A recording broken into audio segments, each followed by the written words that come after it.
নমস্কাৰ সকলোকে আৰু নমস্কাৰ মোৰ মৰমৰ গাঁওখনৰ ইমান মৰমত ইমান ধুনীয়াকৈ মোক আদৰণি জনোৱাৰ কাৰণে সকলোকে আন্তৰিক ধন্যবাদ আৰু মৰম ভাবিছোঁ। আজি এই আদৰণিৰ যিটো আপোনালোকে কৰিলে ইয়াৰ কাৰণটো হৈছে কাৰণটো কৈ দিছোঁ আপোনালোকক মই বৰ্তমান কৰ্মক্ষেত্ৰতে জম্মু কাশ্মীৰত চাকৰি কৰি আছোঁ পুলৱামা ডিষ্ট্ৰিক্টত।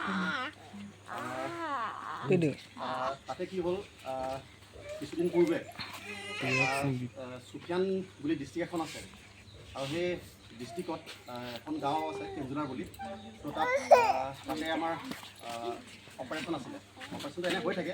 ত' তাতে অপাৰেশ্যন আছিলে আৰু সেই অপাৰেশ্যনত আমাৰ ইণ্ডিয়ান আৰ্মি 34 আৰ লগতে জম্মু কাশ্মীৰ পুলিচ আৰু আমাৰ CRPFৰ 178 বাহিনী সকলো একযোগ হৈ সেই অপাৰেশ্যন ছাকচেছফুল কৰে আৰু সেই অপাৰেশ্যনত 2জন আতংকবাদী মাৰি পেলোৱা হয় আৰু তাতে আৰু তাৰ লগতে হাই কোৱালিটিৰ কিছুমান হাতিয়াৰ গোলা বাৰুদ এমুনিশ্যন এইবোৰ ৰিকভাৰী কৰা হয় আৰু সেই ফলতে আজি এই ৰাষ্ট্ৰপতিৰ দ্বাৰা স্বীকৃতিপ্ৰাপ্ত মেডেলটো পাবলৈ সক্ষম হৈছোঁ আৰু আপোনালোকৰ আশীৰ্বাদ আৰু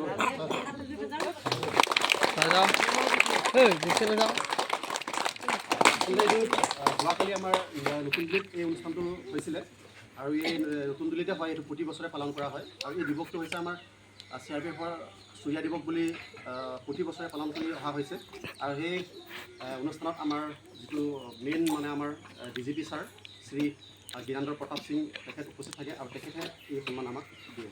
লগতে আমাৰ মা দেউতাকো চৰকাৰৰ ফালৰ পৰা স্পেচিয়েলি নিমন্ত্ৰণ কৰিছিলে। মা দেউতাৰ লগত আছিলে তাতে মা দেউতাৰ লগত কথা পাতিছে আমাৰ ছাৰে। সেয়াই বাকী যিয়ে নহওক আপোনালোকক সদায় আশীৰ্বাদ কৰিব আৰু যিসকল ল'ৰা ছোৱালী উঠি আহিছে তেখেতসকলেও কৰিব পাৰিব, মোতকৈ ওপৰত যাব পাৰিব। মনৰ একাগ্ৰতা থাকিব লাগিব, কষ্ট কৰিব লাগিব, লাজ নকৰিব, কাম কৰি যাওক আৰু পঢ়িব লাগিব।